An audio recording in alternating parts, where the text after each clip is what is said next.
Nous voici de retour pour parler d'IA et de sport, ce qui est presque un sujet naturel vu l'endroit où nous nous trouvons, l'Orange Vélodrome à Marseille. Le sport et l'IA, c'est un monde de data qu'on va essayer de décrypter en quelques minutes avec nos intervenants.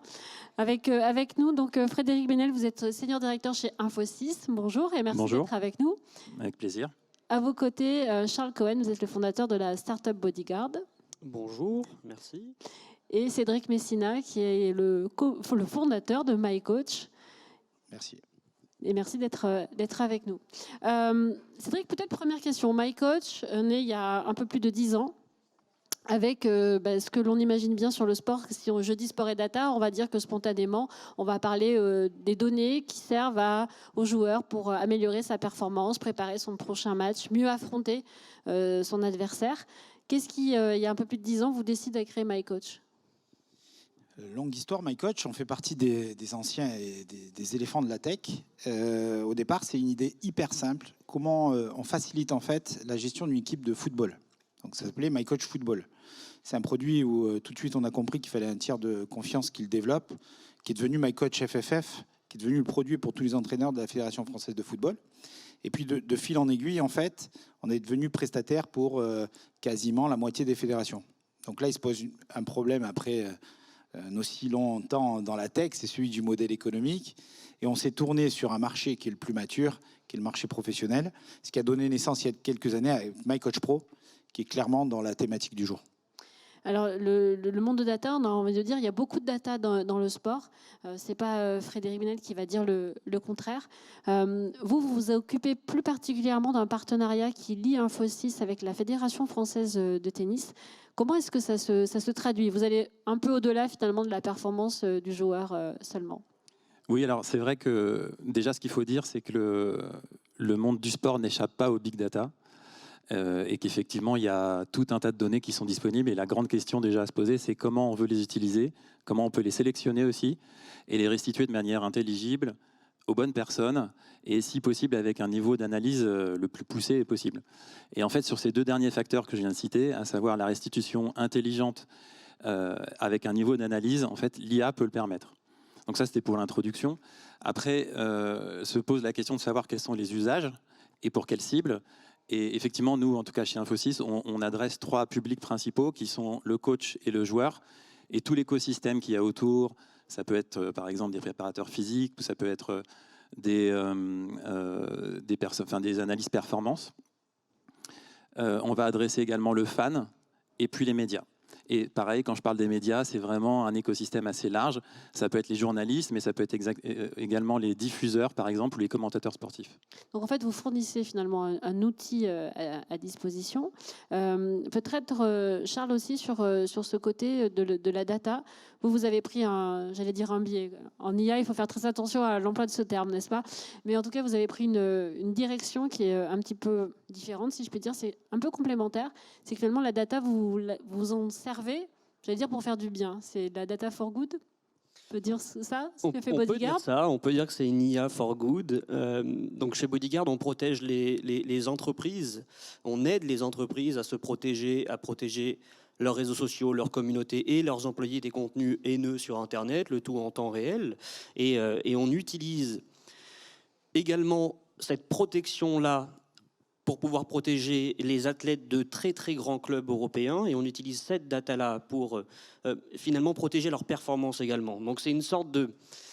Un athlète qui va recevoir énormément de contenu toxique doit recevoir une protection, doit recevoir un accompagnement mental qui va être personnalisé. Et donc on aide les clubs, c'est un peu très capitaliste et très business, mais on aide les clubs finalement à protéger également leur investissement, qui investissent des millions dans des joueurs, et il faut qu'ils soient au top. Et en les protégeant et en utilisant la data et en pouvant indiquant à chacun des clubs tel ou tel joueur doit être protégé, on doit apporter un focus supplémentaire, et on accompagne de cette façon-là les plus grands clubs de foot européens à protéger du coup à la fois leur communauté, leurs employés et donc leurs joueurs de foot. Je voudrais revenir avec Cédric sur la data. Tout à l'heure, Frédéric disait ça dépend aussi ce qu'on en fait et pousser au maximum l'analyse pour on va dire le meilleur accompagnement. Quelle est l'évolution que vous avez perçue ? Ce qu'on a perçu en interne, nous, c'est déjà de se positionner par rapport au marché. On a pris à contre-pied en fait toutes les visions, toutes les on-dit sur l'IA, en se disant effectivement, c'est tous où on va. On sait que dans entre 5 et 10 ans, le recrutement se fera à travers de la data, se fera à travers de la captation en vidéo, se fera à travers des trackers, etc. Notamment aussi sur la prévention des blessures. Mais aujourd'hui, il y a un tel delta avec la maturité de ce qu'on vit dans les fédérations et dans les clubs. Donc on a pris un prisme totalement différent en se disant, d'abord, nous, on se positionne sur la collecte. Donc on additionne de la collecte. De cette collecte, on va l'enrichir, on va l'analyser et on va essayer de savoir ce qu'on peut en tirer dans les années qui viennent. À la limite, en interne, c'est même une frustration chez nous, car la plupart des développeurs, forcément, vous voyez, il y a un salon sur l'IA, donc il y a tout le monde qui se dit comment je peux créer mon algo, comment je peux aller plus loin. Mais en fait, il faut bien se rendre compte, si on veut schématiser, que si derrière, on n'arrive pas à définir ce qu'on veut y trouver, ça sera compliqué. Je vous donne cet exemple. Ce matin, j'étais à un rendez-vous avec un grand directeur sportif d'un grand club et qui m'expliquait que derrière, qu'est-ce qu'on faisait sur la donnée subjective. Donc si on arrive à travers la data à définir qu'un joueur aujourd'hui, alors souvent c'est ce qui revient, puisque j'imagine qu'il y a beaucoup de fans de sport, sur le nombre d'accélérations sur 10 mètres, etc. Donc on arrive à définir l'ADN de la performance et du joueur de demain. Sauf que la plupart du temps, on n'arrive pas à définir tout ce qui est la donnée subjective, qui est autour de son comportement, autour de sa dimension, autour de son écosystème. Et je dirais qu'il n'y a pas d'IA performante sans intégrer la donnée subjective, parce que la donnée objective, tout le monde l'a à travers des algos et à travers des statistiques qui inondent le marché. Vous êtes d'accord avec l'analyse ? Oui, je suis d'accord. Ce que je peux peut-être compléter, c'est qu'effectivement, il y a aussi un vrai besoin pour...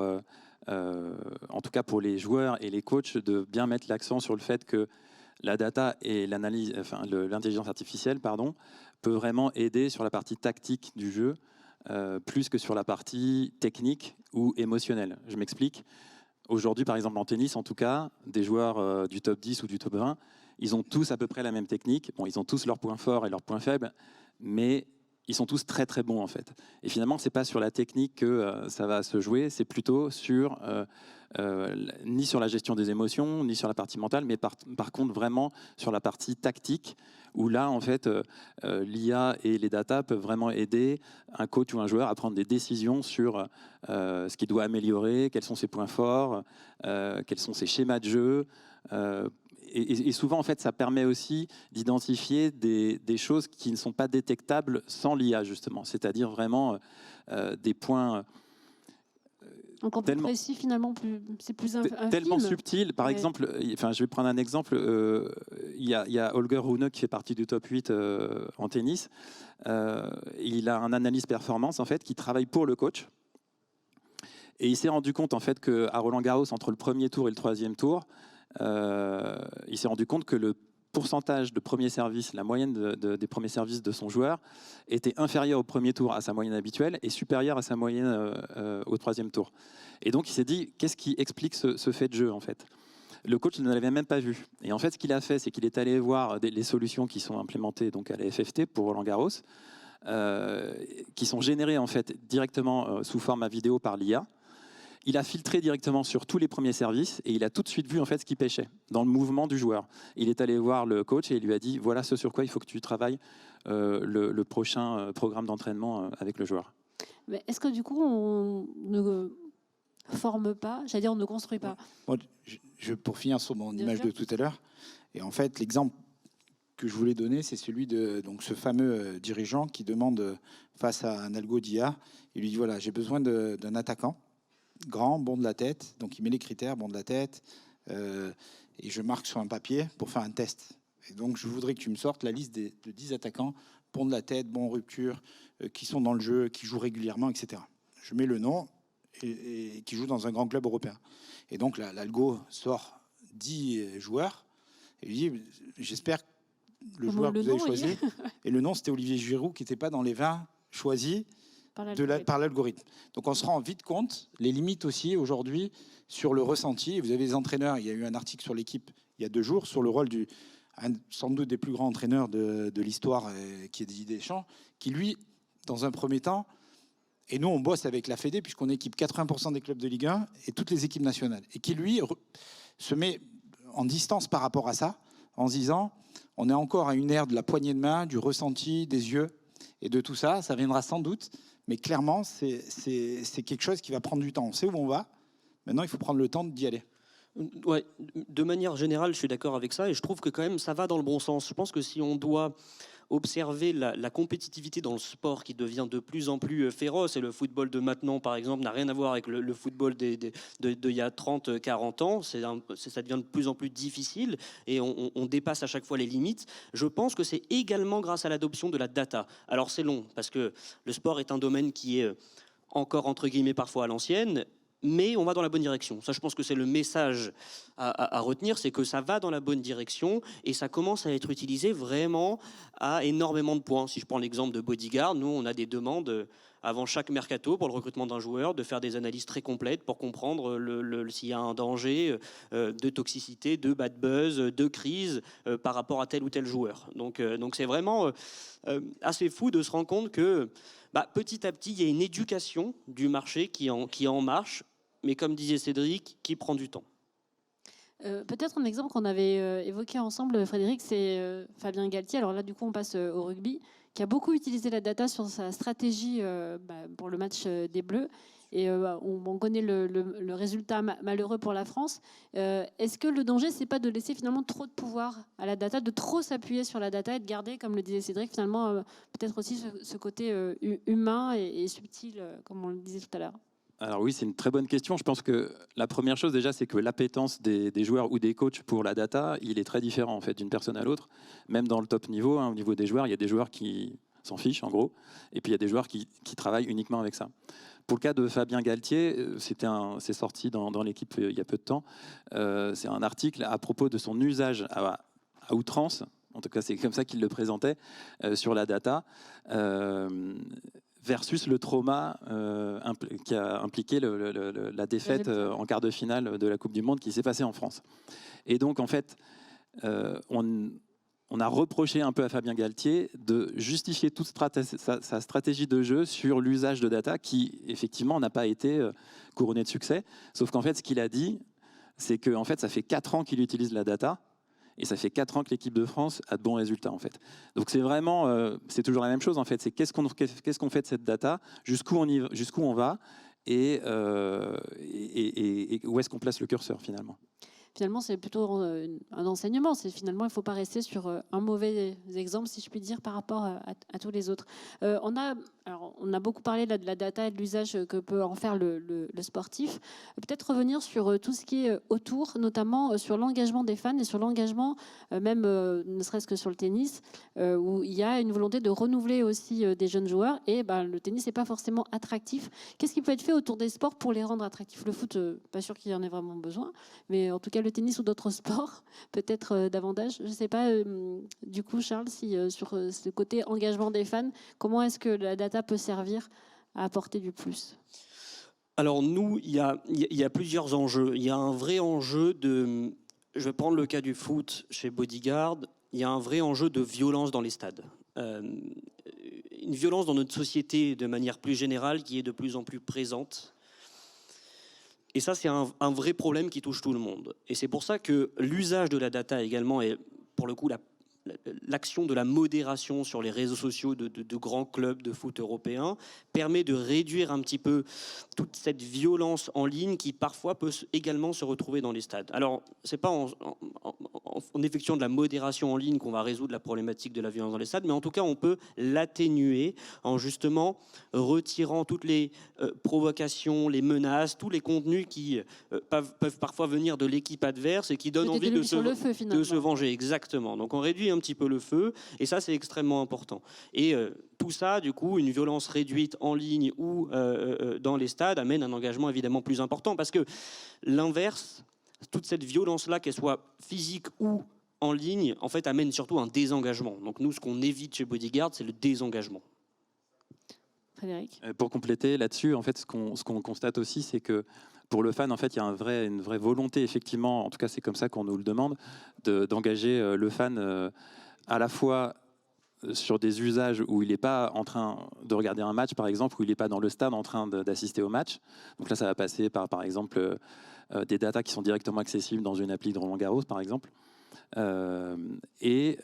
Également, quand il est dans le stade ou dans des fan zones, il peut y avoir des stands où, par exemple, un fan peut simuler un service, être filmé par une IA qui lui restitue en temps réel comment il s'est positionné en fait, au niveau de ses pieds, au niveau de la manière dont il a frappé la balle dans la raquette, etc. Et donc de pouvoir comparer ça aux meilleures pratiques pour lui dire, voilà, tu n'es pas bon là-dessus. Et en fait, il a l'impression d'être un joueur. Et il y a un vrai enjeu en fait, chez les fédérations à engager les fans tout au long du process, parce qu'en fait, finalement, leur première mission, c'est quand même s'assurer qu'il y ait des licenciés dans les fédérations. C'est pas le problème au foot, Cédric? Des problèmes de licenciés, non? Oui. Non, bah, c'est souvent l'effet de mode. On l'a vu après les JO, dès qu'il y a une équipe française, en l'occurrence, qui gagne des médailles ou qui... Non, le problème du foot, il est à grande échelle. C'est que c'est une économie qui est monstrueuse. Et on le voit tous avec... on pourrait presque créer la parallèle entre l'IA et les investissements massifs des fonds plutôt US ou moyen-orientaux sur des clubs. L'explication est assez simple, c'est que c'est le dernier marché mondial qui est hyper accessible. Donc si aujourd'hui on a donné les explications d'une IA qui est pas encore là, faute, on va dire, de combattants pratiquement, puisqu'on a encore des fédés, vous imaginez, qui n'ont pas de DSI, qui n'ont pas d'approche. Mais ça paraît fou, effectivement. Mais pour autant, on sait tous qu'à 10 ans, ça sera un marché mondial. Et si on perd cette compétition avec des acteurs français, je fais souvent la parallèle, on se retrouvera dépourvu et on sera un grand centre de formation ce qui est presque le cas pour les clubs étrangers. Oui, ça c'est quelque chose qui est peut-être moins dit. Clairement, on le voit de plus en plus et grâce à l'IA, à l'informatique, on peut l'appeler comme on veut, vous vous rendez compte qu'il y a des clubs, notamment parisiens de banlieue, qui ont déjà des protocoles digitaux avec des grands clubs italiens, et je sais puisqu'ils nous utilisent, et qui sourcent des gens en amont, des jeunes, pour les faire intégrer dans leur centre de formation. Donc on se rend compte que c'est un monde qui change, avec une économie mondiale, et cette approche, je crois qu'on a le même... C'est pas un fléau, mais on va avoir la même problématique qu'on a pu avoir dans les années 2000 quand Amazon a révolutionné l'e-commerce et que nous, on était encore aux 3 Suisses à distribuer des magazines. Je crois que ça se voit pas, mais dans 10 ans, on risque de perdre la partie qui commence à être visible aujourd'hui, mais qui sera dramatique pour l'économie du sport français. Oui, parce qu'il y a une vraie filière sport-tech et la France doit se battre pour nous, on est garder un peu de souveraineté. Ouais, non, je vais pas prendre le temps, mais on est un peu dans la deuxième division. Aujourd'hui, nous, MyCoach, je me souviens, on a été reçus encore par la ministre des Sports qui nous disait « Vous êtes une des success stories françaises ». Oui, mais par rapport à la taille de notre chiffre d'affaires, par rapport au levée de fonds et par rapport à nos partenaires, on ne peut pas jouer dans la cour des gros majors américains. D'ailleurs, on s'est associé dernièrement avec Opta, Stade Perform, qui pèse 44 milliards, où on est dans une filière parce qu'on a un marché qui malheureusement se concentre et qui nous fera totalement sortir en fait du jeu et de l'écosystème. Vous imaginez demain, pour rendre beaucoup plus audible ce que je suis en train de dire, j'ai des datas, j'ai un partenaire ou un fonds américain, derrière je piloterai une équipe ou la préparation d'une équipe à distance, et c'est tout le marché des préparateurs physiques, des entraîneurs, le marché du business autour du sport qui va nous échapper. Peut-être dernière question pour Charles. Comment est-ce qu'on prépare les JO 2024 aujourd'hui? On est en train de s'entraîner. Tout comme on a fait avec Roland Garros, où on a protégé l'ensemble des athlètes, là on a également l'ambition de faire la même chose avec l'ensemble des athlètes français, des athlètes même de toute nationalité pour les JO de Paris 2024, qui représentent 14 500 athlètes. Donc c'est un beau projet qui est en cours, et c'est extrêmement important, encore une fois, pour les performances des athlètes, pour qui... On a vu par exemple chez des jeunes joueurs de foot que un enfant qui était un joueur de foot jeune, peu importe son âge, qui était cyberharcelé, allait prendre beaucoup moins de risques sur le terrain et donc être beaucoup moins performant. Donc c'est vraiment... C'est pas anecdotique, c'est quelque chose vraiment d'important. Il y a une vraie préparation mentale chez les athlètes, et je suis très fier de dire que Bodyguard est la seule start-up, la seule boîte au monde à pouvoir le faire et à pouvoir protéger justement la santé mentale de nos athlètes. Dernier mot, Frédéric. Je voulais juste conclure parce que je trouve ça très beau quand même que l'IA puisse aussi permettre de traiter des problèmes de société comme justement les problèmes de santé mentale qui étaient un tabou pendant très longtemps dans le monde du sport et qui ne l'est plus aujourd'hui. et le cyberharcèlement, évidemment. Voilà. Ça fera le lien avec... Et merci la tribune, parce qu'on vient de se rendre compte tous les deux que là, on est en train de livrer l'application pour tous les athlètes français et on mettra Bodyguard à l'intérieur. En fait, ça sert aussi ça, les tables rondes. Et si on veut être fort en France, c'est par l'association de Startup Ensemble. Parfait, super. Eh bien, on va laisser la parole à Jean-Christophe Tortora qui va conclure la journée avec l'IA au service de l'humain, comme quoi on était sur le bon chemin. Merci à tous les trois. Merci.